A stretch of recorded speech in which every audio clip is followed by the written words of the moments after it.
Om Swastiastu.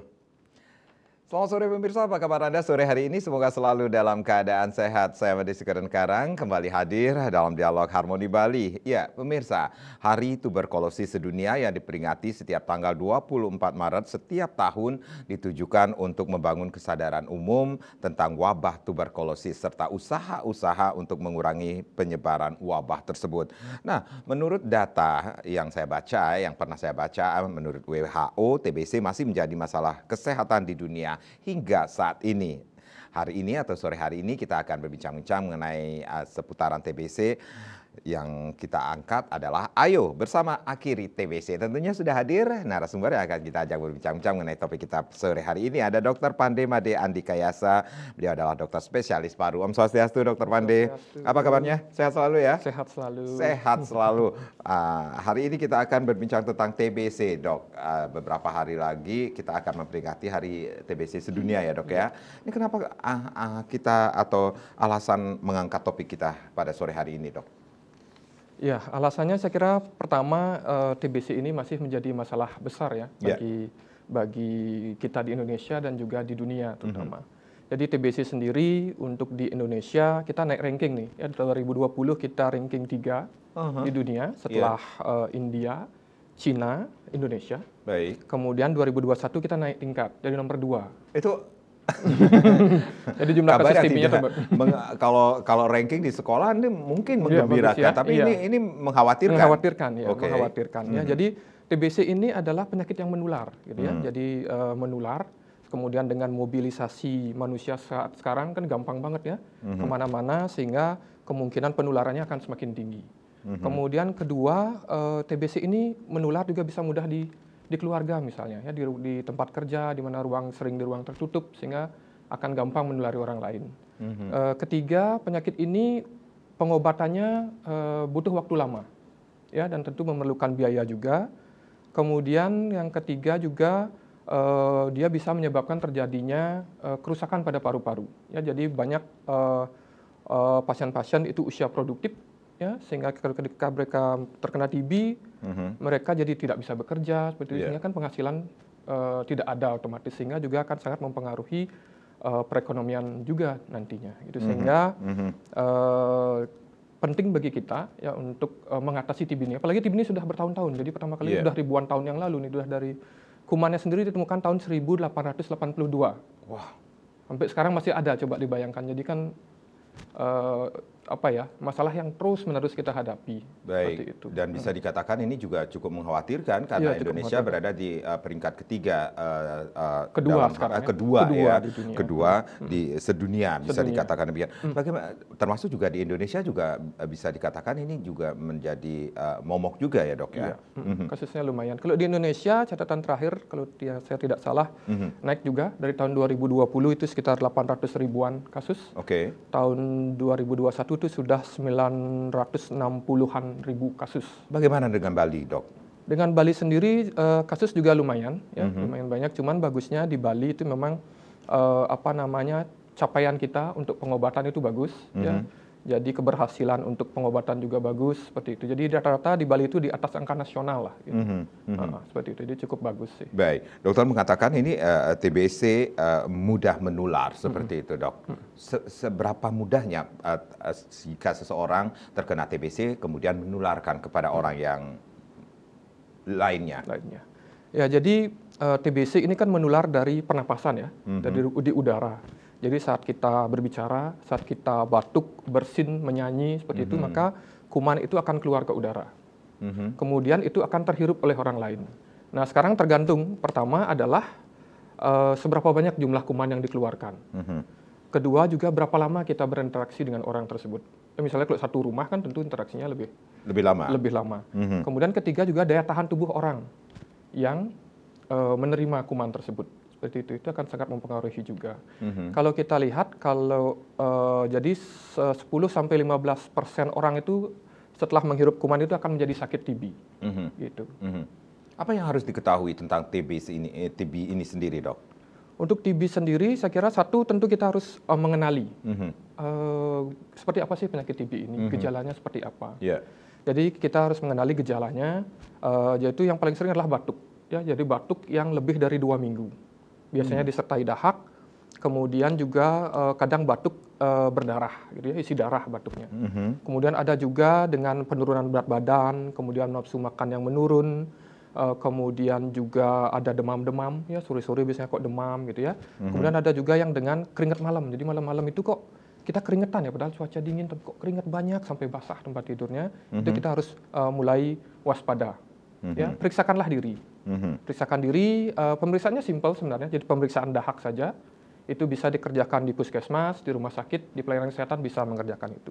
Yang lain tentu pemeriksaan ronsen juga bisa kerjakan. Jadi TB itu sebisa mungkin kita kenali dari awal, ya, sehingga kita lebih cepat berobat, ya, pengobatan dengan baik sehingga nantinya akan bisa sembuh dengan baik. Karena rata-rata angka kesembuhannya juga bagus kok, di atas 85%. Ya, orang dengan TB yang mau berobat itu akan bisa sembuh. Baik, ini kenali lebih awal. Iya. Ketika seseorang yang mengalami gejala misalnya batuk banyak dulu ya kita kembali lagi ini banyak bercandaan kita ya ketika seseorang batuk kemudian wah ini TBC gitu, seperti itu ya. Ini joke-nya orang ya seperti itu. Nah, apakah setiap batuk itu harus diwaspadai juga, Dok? Walaupun itu tidak berdahak seperti itu. Kan, saya pernah dengar ada batuk kering seperti itu, Dok. Ya sebenarnya kita mulai dari batuk itu berapa lama sih? Makanya kita pakai titik potong 2 minggu gitu ya.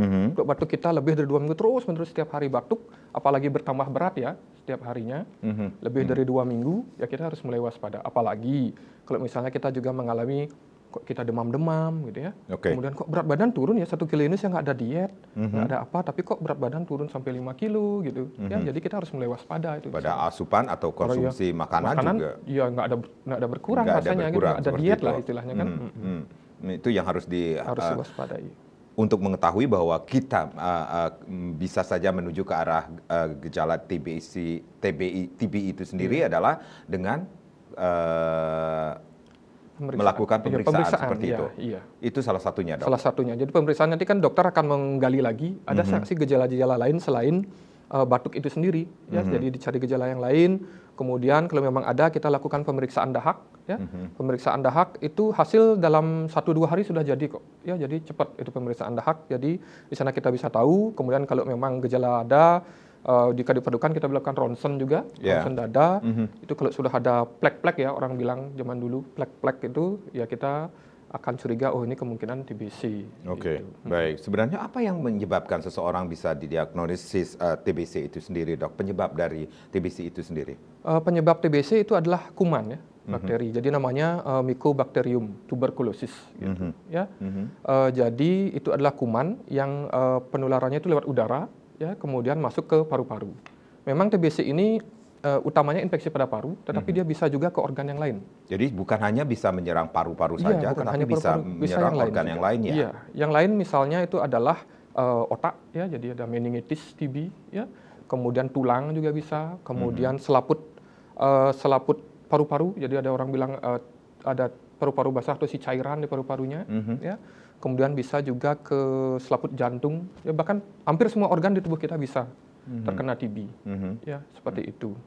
Kemudian apakah semua orang akan menjadi sakit TB? Tidak juga, gitu ya. Jadi istilahnya ada 2. Jadi orang bisa terinfeksi TB. Jadi TB itu ada di dalam tubuhnya, tetapi belum menyebabkan penyakit. Karena sistem imun tubuhnya masih bagus.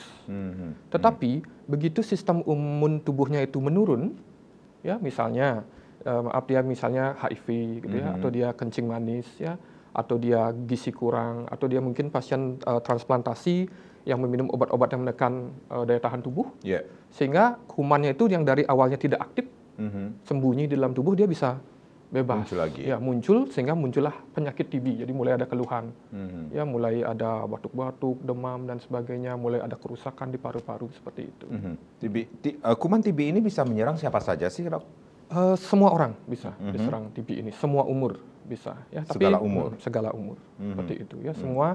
Tapi tentunya yang lebih beresiko itu adalah satu itulah orang-orang seperti saya bilang tadi dengan daya tahan tubuh yang turun. Ya. Kemudian kedua, orang-orang yang tinggal di lingkungan yang agak mepet gitu ya istilahnya, dempet-dempet misalnya di panti asuhan gitu ya, atau di barak seperti itu kan jadi atau penjara di satu ruangan beramai-ramai berhimpit-himpitan sehingga kan udara itu saling berbagi kita jadinya. Ya di sana juga akan lebih beresiko ya untuk mengalami terinfeksi, kemudian Jadi juga interaksinya lebih intens ya. lebih intens seperti itu kah, Iya, Dok? heeh. Kemudian orang-orang yang memang kayak berinteraksi dengan orang yang TB gitu ya, misalnya tenaga kesehatan. Misalnya orang tenaga kesehatan tidak menggunakan masker yang sesuai sehingga dia bisa tertular dari pasien. Atau kita nggak tahu kan, kadang pasien baru datang, kita nggak tahu dia TB atau tidak ya. Kita tidak memakai masker, kemudian dia bisa kita melakukan wawancara dan sebagainya, pemeriksaan, ya bisa saja kita juga tertular oleh TB tersebut. Itu yang harus diwaspadai ya, Dok ya. Diwaspadai. Baik, Dr. Pandey, kita rehat sejenak, nanti kita akan lanjutkan lagi, ayo bersama akhiri TBC tentunya. Pemirsa, di sesi berikutnya kami akan mengajak Anda untuk berinteraksi di 0361 894 8400 dan juga di 0361 894 8401. Tapi tentunya setelah yang berikut ini.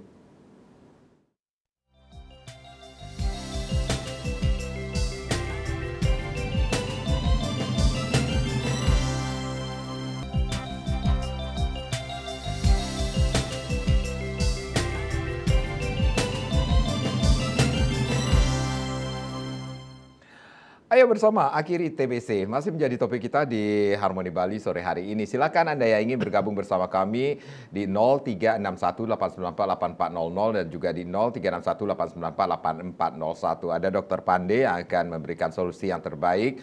Mungkin saat ini Anda mempunyai keluhan seputaran topik kita atau mungkin ada keluhan yang lain tetapi masih ada hubungannya dengan topik kita pada hari ini.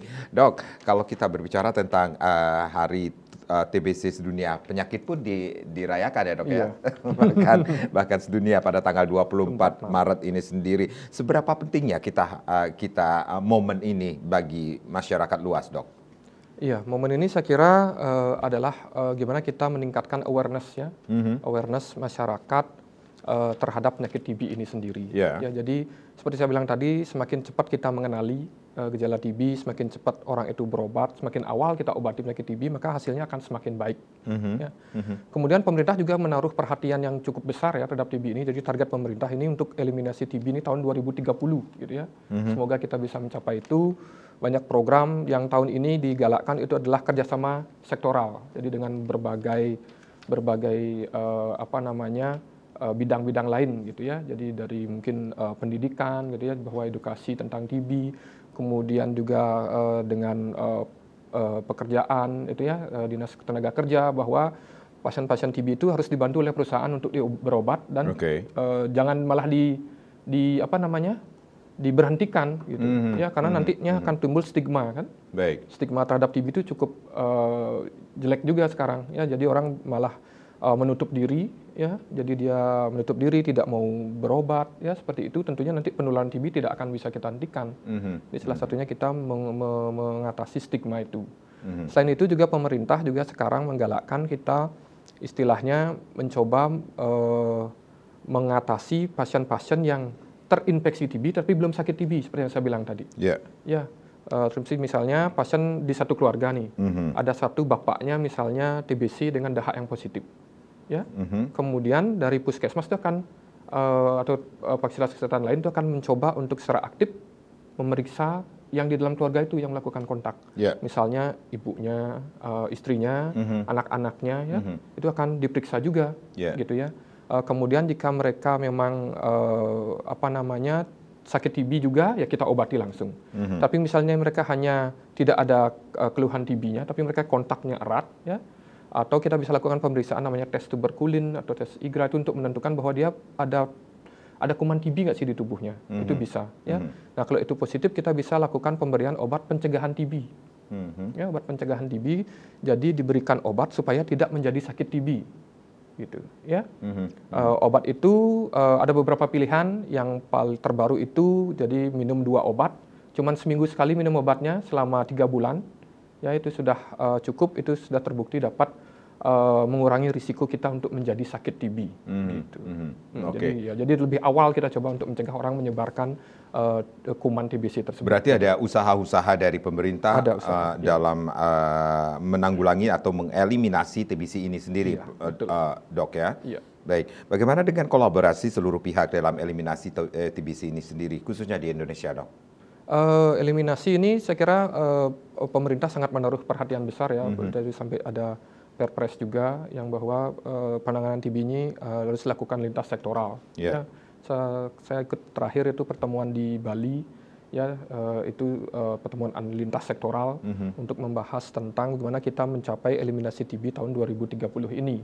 Ya, jadi kan fokusnya tetap di pencegahan, gimana kita mengedukasi masyarakat tentang TB ini, bahwa mereka akan mau mengenali secara dini tentang TB, kemudian tentang penanggulangannya sendiri, tentang pengobatan, gimana kita meningkatkan kemampuan tenaga kesehatan juga untuk mengenali TB, mengobati TB dengan baik, ya, sehingga pasien TB bisa sembuh dengan tuntas. Kemudian juga pengawasan, ya, gimana kita mengawasi, gimana kita melibatkan istilahnya kader-kader TB untuk membantu mengawasi atau mendukung orang-orang yang minum obat TB. Jadi kita mengingatkan minum obat TB untuk biar minum obat TB itu secara rutin. Jadi pendampingan bagi pasien juga sangat dibutuhkan di sini. Sangat dibutuhkan. Iya, seperti itu. Dan juga ya gimana di bidang seperti tadi tenaga kerja, ya gimana support dari perusahaan terhadap orang-orang yang sakit TB.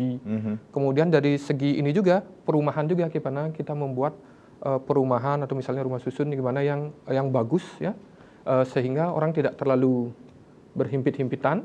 Kemudian juga gimana ventilasinya supaya bagus, karena TB ini, kuman TB ini sebenarnya dengan kena sinar matahari aja dia sudah mati sebenarnya. Oke, berarti ada hal yang harus kita ketahui, berapa lama bakteri TBC itu bertahan di udara seperti itu, Dok? Iya, jadi seperti saya bilang tadi, tergantung dari seberapa banyak kumannya, kemudian seberapa lama kita berinteraksi, berapa lama dia di sana, kemudian gimana ventilasinya, ventilasi udara di ruangan tersebut, sehingga kita sangat menyarankan bahwa ventilasi ruangan tersebut, kamar ya, terutama orang-orang TB itu tidak lembab dia. Jadi sinar matahari bisa masuk ke sana, kemudian udara bisa gampang keluar masuk seperti itu. Itu akan sangat menurunkan kemungkinan untuk penularan daripada kuman TBC itu sendiri. Gitu. Berarti ada hal juga yang perlu diketahui ketika suasana ruangan yang lembab, itulah kuman TBC akan lebih betah lagi? Iya, lebih betah lagi dia di sana. Di tempat yang lembab, tidak banyak sinar matahari, ventilasi udara tidak bagus, kuman TB-nya senang banget sudah di sana. Jadi kuman TBC itu akan langsung mati ketika terkena matahari langsung, seperti itu, Dok? Iya, betul. Baik, ayo bersama akhiri TBC, Indonesia bisa. Ini yang menjadi tema untuk Hari TBC di Indonesia ini sendiri. Ini kenapa tema ini bisa dipilih, Dok? Tentunya ada harapan dari tema ini sendiri, Dok? Ya, seperti mungkin saya bilang tadi, bahwa sekarang kita meningkatkan bahwa kerjasama lintas sektoral itu. Jadi semua harus bekerja sama untuk menanggulangi TB ini, karena tidak bisa hanya dari kesehatan saja gitu. Yang lain harus juga bergerak, ya, untuk artinya mempercepat eliminasi TB ini, karena harapan kita ini 2030 ini, ya, kita sudah bisa mengeliminasi TB. Tentunya kalau hanya dibebankan kepada tenaga kesehatan saja, tentunya peluangnya lebih kecil gitu, ya. Ya, jadi harus ada kerjasama dari semua sektoral juga. Gitu. Makanya ayo kita bersama-sama, gitu ya, dari semua lintas sektoral, ya, dari masyarakat juga. Jadi banyak ya kader-kader. Sekarang banyak organisasi-organisasi TB juga, ya, yang kita ajak juga bekerja sama untuk gimana kita menanggulangi TB ini, ya, mulai dari pencegahan sampai dengan pengobatan TB sendiri. Gitu. Sehingga karena itulah tema ini diambil saya kira untuk tahun ini. Ya, ketika seseorang sudah mengetahui gejala-gejala yang mengarah ke TB ini sendiri, Dok, tetapi mengabaikan, apa yang akan terjadi pada orang tersebut, Dok? Kalau mengabaikan, kalau kita lihat persentasenya, ya, jadi 70% pasien yang tidak berobat itu dalam 10 tahun dia akan meninggal. 70%, ya, dalam 10 tahun. Misal dia sakit nih, kalau kita lihat ada 100 orang yang sakit, kita ikuti dia tidak berobat selama 10 tahun, maka 70 orang itu meninggal. Ya, jadi angka kematiannya cukup lumayan. Kemudian juga seperti saya bilang, semakin cepat TB diobati akan semakin baik. Karena semakin lama itu dia akan menyebabkan kerusakan di paru-paru. Jadi ada yang bilang kayak parunya bolong-bolong, ya, kavitas namanya. Kemudian ada yang paru-parunya sudah mengeras, ya, ada jaringan parutnya. Kemudian ada yang paru-parunya disertai cairan, gitu, ya. Kalau sudah sampai pada tahap itu, maka akan terjadi penurunan daripada fungsi paru-paru, ya, sehingga ya kita bisa bilang itu adalah suatu kecacatan juga. Ya, jadinya dia tidak bisa optimal menggunakan fungsi paru-parunya gitu. Jadi dibandingkan orang normal ya dia fungsi paru-parunya akan lebih jelek gitu ya. Jadi orang misalnya bisa naik turun tangga dengan gampang, dia bisa ngos-ngosan gitu, naik turun tangga saja sudah ngos-ngosan karena paru-parunya sudah rusak oleh TB tersebut. Karena semakin lama kita biarkan ya semakin banyak kerusakan yang terjadi pada paru-parunya gitu. Jadi ketika gejala tersebut sudah mengarah ke TB, secepatnya Iya, secepatnya harusnya melakukan pemeriksaan. Iya, secepatnya harus melakukan pemeriksaan. Ya, lebih awal kita melakukan pemeriksaan akan lebih baik. Lebih awal, lebih apa ya, bisa dikatakan penanganannya lebih cepat. Iya, seperti penanganan itu. lebih cepat, hasilnya lebih baik. Gitu.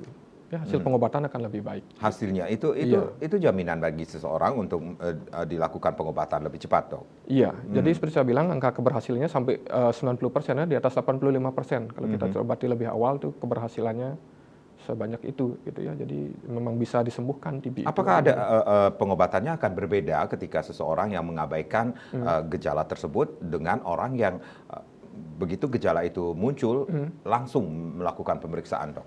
Pengobatan pada dasarnya sama kita berikan ya, sama, cuman tingkat keberhasilannya yang kalau sudah kerusakan parunya banyak gitu ya, jadi kan biasanya kuman TBC-nya banyak itu ya, sehingga kita bisa mengalami kegagalan terapi. Ya, kegagalan terapi itu misalnya dahaknya setelah 5 bulan berobat, dahaknya masih positif tuh, masih ada kuman TBC-nya. Biasanya kita akan lakukan pemeriksaan tambahan untuk mengetahui apakah kuman-kuman TBC-nya ini kebal obat. Karena sekarang masalah kita juga adalah dengan kuman TBC pun kebal. Bisa TBC kebal obat. Ya, kebal obat. Ya, jadi dia resisten, ya, drug resistant kita bilangnya. Jadi ini pengobatannya lebih susah lagi. Ya, pengobatan dengan obat yang lebih banyak. Ya, minimal 5 macam obat. Kemudian pengobatannya lebih panjang, itu bisa sampai 18 bulan, sampai 24 bulan. Gitu. Jadi masalah kita sekarang adalah dengan penyakit TBC yang kebal obat juga saat ini. Gitu. Jadi risiko untuk mengalami itu akan semakin besar kalau dia pengobatannya lebih lambat, ya. Kemudian kalau juga dia berobat secara tidak teratur, kan banyak orang tuh. Ya, jadi berobat cuma 1 atau 2 minggu, udah enakan saya ngapain saya minum obat sampai jadi nggak mau berobat diabaikan lagi karena lagi. merasa sudah baikan. Seperti itu. Iya, padahal kalau dia seperti itu, risiko untuk TBC itu kambuh lagi tinggi. Kemudian saat dia kambuh, kemungkinan untuk TBC-nya itu menjadi kebal obat juga lebih tinggi. Gitu. Ya, seperti itu. Jadi ada ketika merasa sudah baikan, tetapi masih dalam proses pengobatan, itu harus dilanjutkan. Harus dilanjutkan. Jadi pengobatan TB itu kan ada 2 fase ya. Jadi fase pertama itu fase intensif namanya, selama 2 bulan. Itu minum obat tiap hari, ya. Kemudian fase lanjutan, ya. Itu selama 4 bulan. Itu minum obatnya ada 2 pilihan, bisa minum obat setiap hari atau minum obat yang 3 kali seminggu, gitu. Ya. Nah, ini biasanya pasien 2 minggu pertama merasa sudah bagus itu. Oh, saya sudah nggak batuk lagi, Dok, gitu. Makan minum sudah bagus, sudah nggak demam, gitu. Ada yang banyak yang, wah, saya nggak mau berobat lagi, gitu. Ya, dia stop sendiri obatnya. Ada pasien seperti itu, ya. Karena merasa sudah enak, ya sudah, ngapain saya minum obat lagi, tidak minum obat lagi, ya. Padahal penting untuk menyelesaikan pengobatan itu. Karena seperti saya bilang tadi, kuman TBC ini bisa bersifat tidak aktif dalam tubuh, bisa diam dia di dalam tubuh. Menunggu kesempatan istilahnya, kayak kita melihara bom waktu nih di dalam tubuh, ya. Menunggu kesempatan, begitu daya tahan tubuh kita turun, ya, maka dia akan muncul. Gitu. Dia akan muncul menimbulkan penyakit, ya, menimbulkan kerusakan di paru dan di organ-organ lain juga bisa. Gitu. Sehingga penting untuk menyelesaikan pengobatan. Ya, sehingga itulah penting adanya pendampingan juga untuk orang-orang yang minum obat TB. Ya, biasanya kita harapkan dari keluarga ada 1 orang ditunjuk sebagai pendamping. Kalau memang tidak, kita mengingatkan. Ya. Kemudian ada juga beberapa dengan kadar-kadar TB. Ya, jadi mengingatkan pasien-pasien TB itu untuk minum obat secara teratur. Ya, mengingatkan sudah minum obat kah, sudah minum obat, gitu ya. Baik. Dok, bagaimana dengan orang yang ketika sudah divonis memiliki TB, tetapi memiliki penyakit penyerta yang juga harus mengkonsumsi obat seperti itu, Dok? Iya. Apa yang harus dilakukan, Dok? Untuk seperti itu tentu kita akan melihat lagi apakah obat yang kita berikan ini perlu kita sesuaikan, gitu. Ya. Yang sering itu adalah pasien TB dengan kencing manis, itu sangat sering. Ya. Biasanya kita sarankan. Kalau kencing manis itu kan harus setiap hari harus mengkonsumsi obat. Ya. Jadi kita sarankan kalau bisa kencing manisnya kita kendalikan dengan obat insulin suntik, gitu. Ya. Karena ada interaksi antara obat obat kencing manis yang minum dengan beberapa obat TB, gitu. Ya, yang tidak boleh diminum secara bersamaan, gitu. dan juga kontrol daripada kencing manisnya harus bagus gitu ya, karena jadi kalau kencing manisnya gula darahnya naik turun, kemungkinan untuk kuman itu berkembang itu lebih besar dia, karena kan kuman suka dengan gula juga gitu ya. Sehingga pengobatannya kita atur gitu. Jadi kencing manis dia harus tetap pakai obat tapi sebisa mungkin insulin, kemudian obat-obat TBC-nya tetap kita berikan. Pada beberapa kasus juga pasien dengan gangguan ginjal, kita sesuaikan obatnya. Ada beberapa obat yang tidak diminumkan tiap hari, tetapi diminumkan 3 kali seminggu. Seperti itu. Jadi kita atur dosisnya, disesuaikan dengan kondisi pasien. Seperti itu. Oke, Dokter Pandey, kita rehat kembali ya. Nanti kita akan lanjutkan lagi dengan topik kita, ayo bersama akhiri TBC. Pemirsa, di sesi berikutnya kami masih akan mengajak Anda untuk berinteraksi di 0361894800 dan juga di 0361894801 sesaat lagi.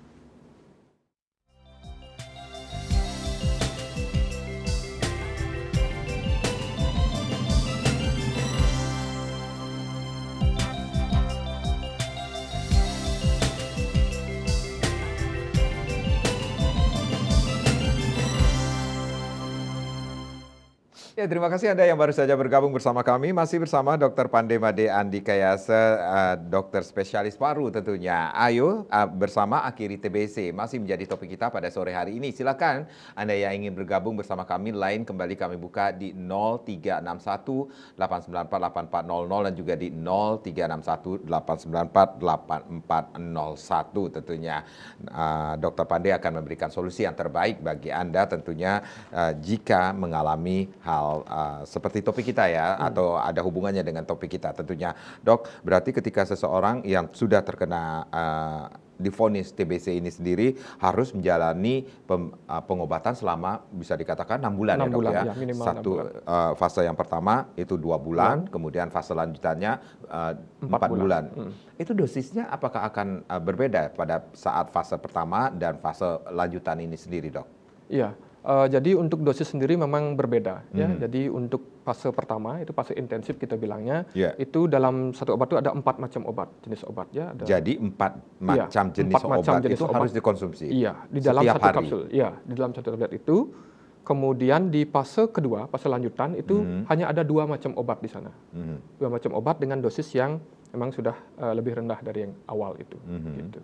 Jadi memang tujuannya yang fase intensif itu adalah membunuh kuman-kuman yang lagi aktif-aktifnya, yang lagi menyebabkan penyakit yang bisa kuman yang bisa menularkan ke orang lain, gitu ya. Fungsinya itu. Kemudian yang fase kedua itu adalah membunuh kuman-kuman yang sembunyi istilahnya di dalam tubuh. Ya, jadi dia sembunyi mungkin di sel-sel, yaitu yang dibunuh dengan obat yang fase kedua ini. Gitu. Kembali lagi pertanyaan saya, ketika seseorang yang divonis TB tetapi memiliki penyakit penyerta lainnya yang harus mengkonsumsi obat setiap hari itu sendiri, berarti ada jeda waktu yang harus diperhatikan juga dok ketika mengkonsumsi obat itu? Iya, jeda. Jadi obat TBC memang paling bagus diminum adalah saat perut kosong. Biasanya saat perut kosong. Jadi belum ada asupan yang masuk. Ya, jadi jarak dari makanan itu sekitar 1-2 jam dari makan. Jadi bisa jadi minum obat sekarang, 1 jam lagi baru makan. Atau misalnya kalau sudah makan ya kita tunggu 1 atau 2 jam dulu baru minum obat TB-nya. Biasanya kita sarankan juga minumnya malam gitu. Ya, karena itu minum 1 kali sehari aja. Ya, minum 1 kali sehari aja. Dengan obat-obat yang lain ya kita sarankan sih kalau bisa dia dijeda seperti itu, jadi 2 jam lah antara obat TB dengan obat-obat yang lain. Itu yang harus dilakukan ya dok ya. Baik, adakah ciri penyakit TBC yang sudah parah dok? Ciri TBC yang sudah parah ya biasanya kalau dia sudah mulai dengan batuk darah biasanya, ya batuk darah yang banyak. Ya. Awalnya memang berdahak tetapi kemudian diabaikan seperti itu? Diabaikan, kemudian dia jadi batuk berdarah. Jadi batuk darahnya sekali batuk tuh bisa banyak, bisa sampai 1 gelas gitu. Ya kalau sudah itu biasanya itu paru-parunya sudah rusak, sudah bolong biasanya. Ya. Kedua biasanya dia sesek. Ya, jadi jalan sedikit kok saya ngos-ngosan gitu ya. Naik tangga kok dulu enggak, sekarang kok ngos-ngosan gitu ya. Itu bisa juga biasanya paru-parunya sudah kerusakannya banyak ya, atau sudah isi cairan di paru-parunya, seperti itu. Itu biasanya yang paling sering kita terima pasien-pasien yang sudah keadaannya tidak bagus. Jadi penanganan dan pengobatannya akan berbeda lagi dok? Tentu kita juga menangani, artinya penyebab dasar kita atasi TBC-nya, kemudian keluhannya itu ya, kalau dia batuk darah ya, Kemudian ya kita berusaha untuk menghentikan pendarahannya. Ya, bisa dengan obat, bisa dengan tindakan, misalnya bronkoskopi seperti itu, atau misalnya kalau bolong di paru-paru yang terlalu gede, ya sumber pendarahan di sana bisa sampai dilakukan operasi, ya dipotong bagian paru-paru yang bolong itu sehingga dia tidak menyebabkan pendarahan lagi seperti itu. Kalau misalnya dia ada cairan di paru-parunya, ya kita keluarkan cairannya. Bisa dengan kita selang kecil atau sampai ada orang yang dipasang selang besar ya untuk mengalirkan cairan yang ada di selaput paru-parunya seperti itu. Jadi penanganannya tetap satu penyakit dasarnya, TBC-nya kita obati, dua ya keluhannya itu kita tangani ya apakah cairannya, apakah batuk darahnya, ya itu ya kita tangani juga. Jadi di sana perbedaannya. Dan pengobatannya pun akan memakan waktu yang lebih lama lagi kah? Atau Ya, sama saja jadi dengan pengobatan bisa seperti lebih lama. Jadi pengobatan TBC itu minimal 6 bulan. Ya, minimal 6 bulan. Beberapa kondisi kita bisa perpanjang, ya misalnya pasien dengan meningitis TB gitu ya. Jadi dia TBC-nya sampai ke otak gitu. Kita bisa lebih panjang lagi, bisa sampai 9 bulan kita obati. Atau misalnya TBC-nya di tulang gitu ya, sampai menyebabkan kerusakan tulang, itu bisa juga kita perpanjang sampai 9 bulan pada beberapa pasien. penanganannya dengan mengkonsumsi obat dan juga operasi, Dok? Iya, beberapa tindakan itu Tindakannya. dilakukan disesuaikan dengan kondisi pasien gitu ya. Kalau misalnya ada yang dengan TBC tulang gitu ya, jadi tulangnya itu kropos ya dioperasi, diperbaiki tulangnya atau dipasang plat dan sebagainya itu untuk menyokong tulangnya tersebut gitu. Oke, itu yang harus diketahui ya, Iya. Dok ya. Baik, pemirsa silakan Anda yang ingin bergabung bersama kami, line kembali kami buka di 0361 894 8400 dan juga di 0361 894 8401. Dok, setelah melakukan pengobatan selama 6 bulan itu sendiri, adakah bisa saja ini TBC ini kembali kambuh, kekambuhannya? Iya, Bisa ada, terjadi, bisa, Dok. bisa Apa yang terjadi. menyebabkan, Dok? Kekambuhan TBC itu satu itu bisa karena misalnya kuman yang memang ada di dalam tubuh kita kambuh lagi, muncul kembali. Atau kedua misalnya adalah karena kita tertular lagi oleh kuman TBC dari tempat lain misalnya dari teman kita ya atau keluarga, itu bisa saja. Kalau itu adalah dari dalam tubuh berarti satu yang penting adalah pengobatan awal. Jadi saat kita berobat pertama kali itu minum obat TB-nya harus bagus, ya Baik. harus teratur, Harus ya teratur. harus teratur, ya tidak bolong-bolong. Kemudian juga pengobatan penyakit penyertanya, misalnya punya kencing manis ya kencing manisnya harus ditangani dengan baik juga gitu ya, sehingga kuman itu bisa tuntas kita eliminasi dalam tubuh ya dengan pengobatan pertama kali itu. Kemudian bisa juga kita misalnya tertular lagi dengan orang yang TB di sekitar kita. Ya tentunya kan kita tidak bisa mengendalikan itu. Yang bisa kita kendalikan adalah gimana kita meningkatkan imun tubuh kita. Gitu, ya, imun tubuh ya satu tentu kita ya harus mengurangi stres ya. Dua, perilaku buruk kita misalnya merokok harus di stop ya, HV juga ya. Kemudian juga meningkatkan daya tahan tubuh dengan berolahraga yang teratur ya, menghindari obesitas, kemudian mengatur makan juga. Jadi makan gizi lebih seimbang ya, jadi sayur, buah, ya protein ya. Itu juga harus ditingkatkan. Karena kita tidak bisa mengendalikan, kita nggak tahu kan orang di sekitar kita TBC atau tidak. Ya paling bagus kita tingkatkan daya tahan tubuh kita. Gitu. Ketika kekambuhan itu muncul lagi, ini apakah kondisinya akan sama parahnya dengan ketika pertama kali terserang TBC, Dok? Ataukah ada perbedaannya ketika seseorang diserang untuk kesekian kalinya? Sekian kalinya. Ya, artinya awal kita tentu akan memeriksa apakah kumannya ini adalah kuman yang masih istilahnya sensitif dengan obat ini, ataukah dia ada kekebalan obat. Gitu. Ya, kalau dia sekarang mengalami TBC, jadi ada kuman juga yang sensitif terhadap obat tersebut. ada, ya sensitif. Ya, jadi kita kan punya yang obat pertama itu, yang 6 bulan itu, itu kita bisa periksa itu kuman itu sensitif nggak dengan obat itu, atau dia resisten, atau dia kebal dengan obat itu. Baik. Gitu ya, jadi pemeriksaan sekarang sudah lebih canggih lagi ya, karena kita dari awal kita sudah bisa tahu. Jadi bisa diberikan obat yang lainnya lagi seperti itu, Dok? Atau Ya, memang dengan obat yang sama? Kalau dia misalnya dengan masih sensitif obat, ya kita berikan obat seperti itu lagi ya, yang sama. Sekarang kita sudah ada obat yang pas selanjutannya juga harian juga. Jadi minumnya setiap hari itu selama 6 bulan minum obat. Ya.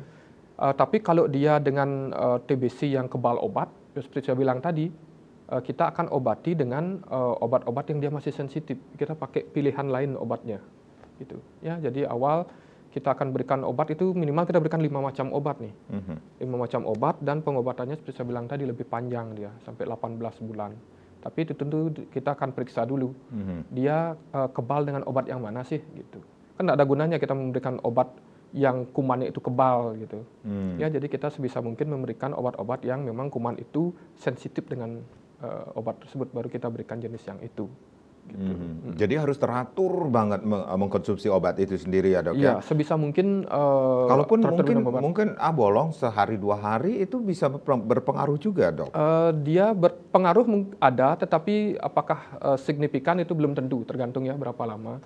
Kita lihat kalau dia sampai berhentinya panjang di atas 2 minggu, ya itu biasanya akan berpengaruh. Ada orang tuh yang nggak minum 2 minggu gitu, dia nggak minum obat. Kalau bolong sekali-sekali itu ya masih kita toleransi, ya asalkan itu tidak diulangi, jadi bukan kesengajaan gitu ya. Ya, bukan berarti baru nggak minum obat 1 kali, oh saya gagal nih gitu, biar nggak seperti itu juga gitu. Ya, jadi bukan seperti itu. Ya, jadi kalau itu adalah suatu ketidaksengajaan hanya 1 kali, 2 kali seperti itu, ya kita lanjutkan terus obatnya. Karena toh TBC itu kita nggak cuman obati, habis itu kita nggak ngapa-ngapain, bukan seperti itu. Kita obati TB, nanti kita cek lagi. 2 bulan minum obat, kita cek lagi dahaknya. Masih ada kumannya atau enggak gitu. Kemudian bulan kedua lewat nih, negatif. Kita periksa lagi bulan kelima, cek lagi dahaknya. Ada kuman apa enggak? Ya, kalau tidak ada kuman, oh bagus. Ya, nanti bulan ke-6 terakhir kita cek lagi dahaknya. Ya, ada kuman masih atau enggak? Kalau sudah negatif di bulan ke-6, jadi semua itu negatif, bulan kedua negatif, bulan kelima negatif, bulan ke-6 negatif, berarti bagus sudah itu. Kalau kebalikannya itu Kalau akan kembali lagi? Kembali lagi, kita akan periksakan lagi. Jadi kalau misalnya bulan kedua dia masih positif, kita masih lanjut lagi obatnya. Lanjut lagi, bulan ketiga dia masih positif, kita harus periksa nih, dia ada kebal obat atau enggak. Gitu. Ya, jadi kita lakukan pemeriksaan tambahan, kita cek nih kuman ini dia cocok obat yang mana, sensitif yang mana, atau dia kebal yang mana. Gitu. Nanti kita akan berikan obat sesuai dengan hasil itu. Kalau misalnya bulan kedua negatif, ya. Bulan ketiga sudah negatif, bulan kelima kita cek lagi. Untuk bulan kelimanya positif, berarti dia pengobatannya gagal itu di sana. Di situ baru kita bisa bilang bahwa pengobatannya gagal. Di sana kita harus cek lagi, dahak lagi, ya cek dahak lagi. Tetap kita harus pastikan ini kuman ini cocok dengan obat yang mana, gitu. Di sanalah kita mulai pengobatan sesuai dengan hasil dari pemeriksaan di bulan kelima tersebut. Gitu. Ya, jadi bukannya cuman 1 kali nggak minum obat sudah langsung gagal, bukan seperti itu. Gitu. Dalam pengobatan ini sendiri, kondisi pasien itu seperti apa sih kondisinya dok? Apakah masih dengan batuk-batuk seperti itu dok? Kalau pasien yang sudah responnya bagus, biasanya dalam 2 minggu pertama dia sudah merasakan lebih baik. 2 minggu pertama? Iya, 2 minggu pertama. Jadi batuknya berkurang? Batuk sudah berkurang, batuk darah sudah tidak ada lagi, demam-demam sudah enggak, ya, keringat malam sudah enggak, gitu. Itu biasa sudah mulai bagus. Jadi 2 minggu pertama biasanya responnya sudah bagus. Tetapi tetap harus teratur mengkonsumsi obat itu sendiri. Tetap harus minum obat. Jadi situlah susahnya ya. Jadi udah merasa lebih enak. Ngapain lagi minum obat gitu, kadang-kadang orang seperti itu. Nah dok, ini kan dokter sering menangani juga kasus-kasus seperti itu. Ada nggak sih dok beberapa kali pasien yang mengalami seperti yang disampaikan tadi ini, muncul lagi penyakit tersebut, muncul lagi? Iya, ada beberapa pasien saya seperti itu, ada yang sampai 3 kali. 3 kali? 3 kali dia mengalami TB. Ya, karena memang ya mungkin agak bandel ya. Jadi minum obatnya ngawur gitu ya. Jadi awal itu pentingnya pendampingan ya dok ya? Iya, itu pentingnya pendampingan juga. Ya, bahkan kalau kita itu punya yang menelusuri gitu ya. Kan kita punya tanggal nih, pasien kita kasih obat sekian, dia harus balik tanggal sekian. Kok dia nggak balik ya? Gitu. Kok dia nggak ngambil obat? Berarti kan dia kemungkinan tidak minum obat. Di situ sudah kita telusuri, kita telepon, ya, kita koordinasi dengan puskesmas, dikunjungi ke rumahnya. Cuman kadang masalah seperti itu, kadang nomor telepon berganti atau alamat rumah yang berpindah, jadi kita bisa nggak tahu pasiennya ini kemana sebenarnya, gitu. Ya, tidak berobat. Sebenarnya ya pengawasan itu sudah kita lakukan juga, gitu ya. Jadi di sana juga kita lihat, jadi pasien kalau tidak datang mengambil obat pada jadwalnya, berarti kan dia tidak minum obat dong, jadinya, gitu. Itu kita telusuri kenapa, di mana dia, gitu.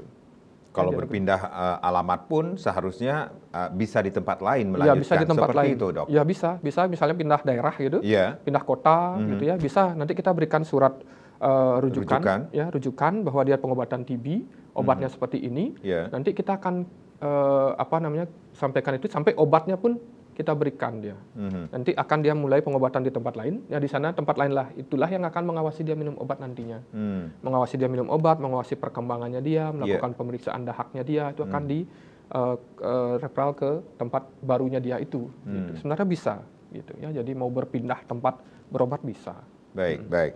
Kita rehat kembali, Dr. Pandey. Nanti kita akan lanjutkan lagi. Ayo bersama akhiri tuberkulosis tentunya atau TBC ini sendiri. Pemirsa, di sesi berikutnya nanti kami juga masih akan kembali dengan topik kita yaitu ayo bersama akhiri TBC dengan tentunya kami juga akan mengajak Anda untuk berinteraksi di 0361894800 dan juga di 0361894801. Tapi tentunya setelah yang berikut ini.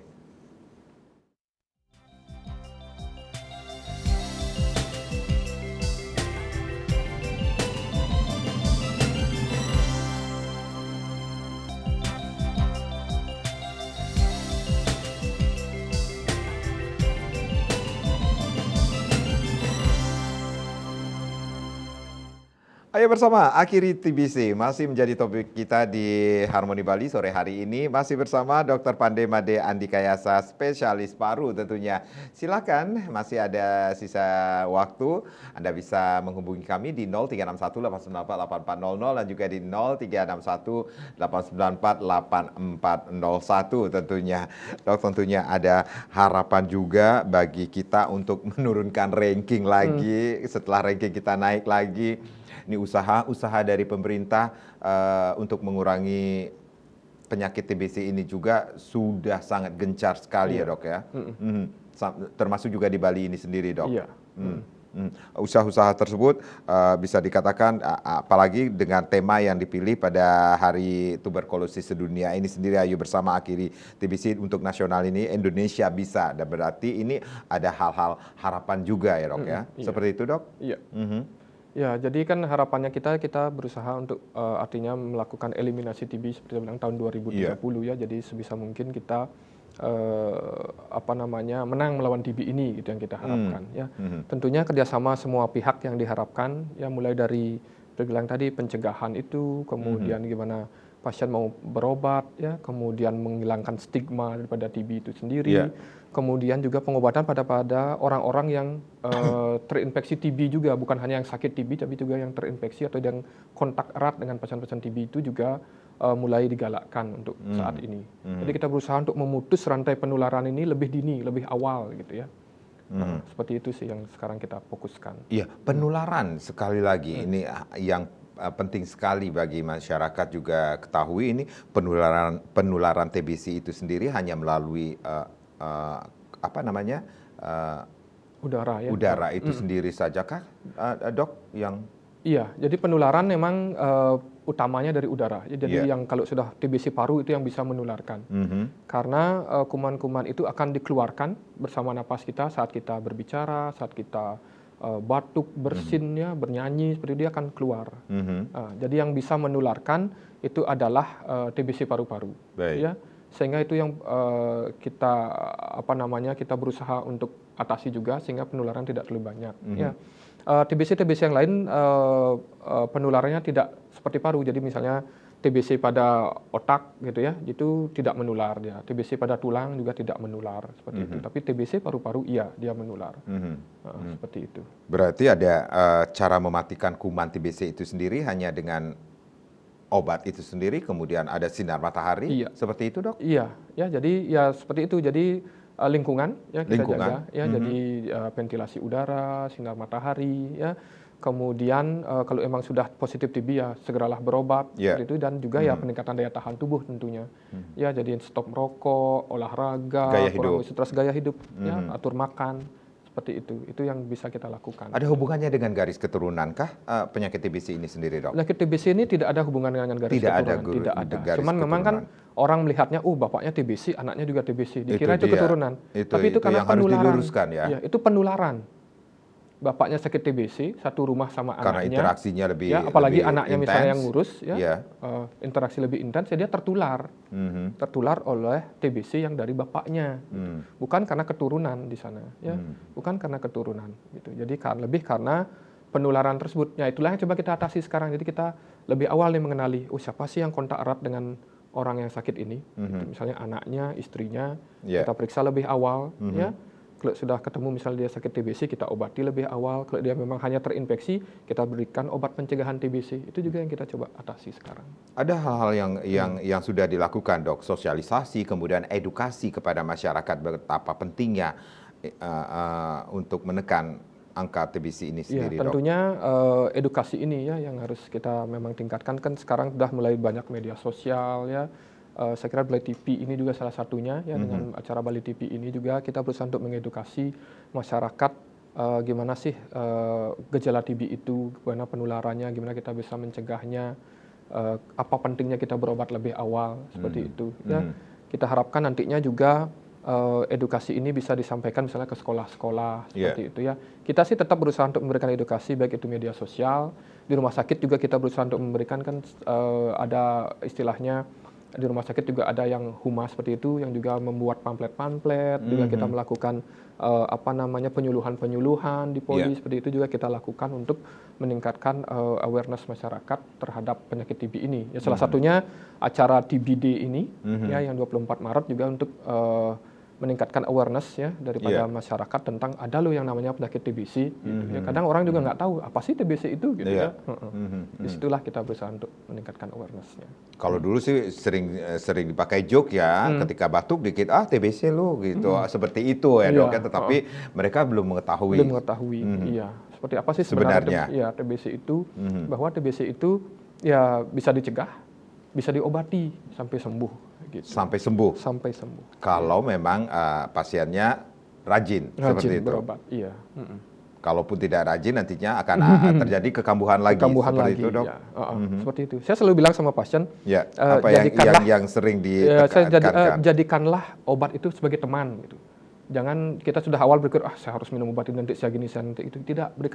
Anggaplah obat itu sebagai teman kita gitu. Ya, dia yang akan membantu kita. Ya, gimana kita inilah yang akan menyembuhkan kita. Saat minum kita dengan rasa bahagia minumnya gitu. Ya, jadi bukan menjadikan obat itu gimana ya, suatu keterpaksaan gitu, minum obat itu. Jadikanlah obat itu adalah teman kita yang akan menyembuhkan kita gitu. Itu yang selalu saya sampaikan pada pasien-pasien biasanya. Bagi pasien-pasien yang agak nakal, apa ya? Ya tentu ya di sini kita awal kita pasti persuasif ya. Kita artinya menyampaikan Agak gini loh bagusnya, nggak bengkung ya, kita agak sedikit loh. Nanti kamu kalau ini kamu jadi begini loh. Nanti kamu kebal obat daripada kamu berobat 18 bulan, mending sekarang kamu berobat baik selama 6 bulan kan. Obati dengan baik selama 6 bulan ini. Nanti kamu tidak perlu nanti berobat yang sampai 19 bulan, ya kan? Kalau sekarang dia berobat dengan tidak baik, kemudian TBC-nya menjadi TBC yang kebal obat, nanti dia harus berobat 18 bulan. Pilih mana, minum obat 18 bulan apa minum obat 6 bulan, kan gitu sekarang juga. Ya kalau yang udah agak bandel-bandel seperti itu. Ya, tapi juga kita berusaha artinya mengedukasi pasien dengan lebih baik. Kemudian pendampingan itu juga penting. Ya, pendampingan kalau bisa dari keluarga, ya. Salah satu di dalam keluarga itu sebagai ini pendamping. berarti ada keterikatan batin juga ya ketika pendampingan itu dilakukan oleh keluarga sendiri ya, Dok ya. Ya juga kan artinya orang TBC itu jangan hanya memikirkan dirinya sendiri saja. Pikirkan juga keluarga kita di rumah. Ya kan? Kalau kita TBC, kita bisa menularkan pada anggota keluarga yang lainnya. Pada keluarga yang lain.